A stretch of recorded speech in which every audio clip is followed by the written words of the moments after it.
Le lundi midi, à l'école Vincent Zini, c'est jeu de groupe. Les animateurs ont en charge 28 enfants chacun. Ils aimeraient des groupes beaucoup plus légers.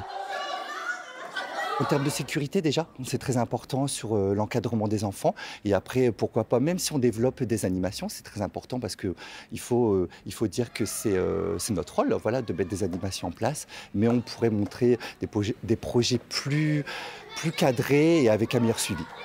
C'est la première des 4 revendications. La deuxième, c'est le taux d'encadrement avant et après les cours. Il pourrait passer de 1 pour 8 en maternelle et 1 pour 12 en primaire à 1 pour 10 en maternelle et 1 pour 14 en primaire. Là aussi, ça coince.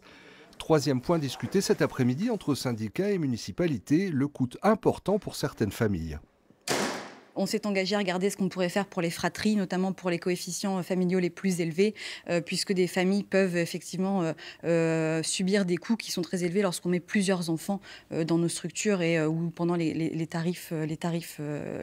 tarifs ces séjours longs, notamment pendant les grandes vacances. Et enfin, quatrième et non des moindres, une reconnaissance financière de l'investissement des animateurs. Nous sommes sur un régime indemnitaire à la ville d'Amiens en fonction du poste.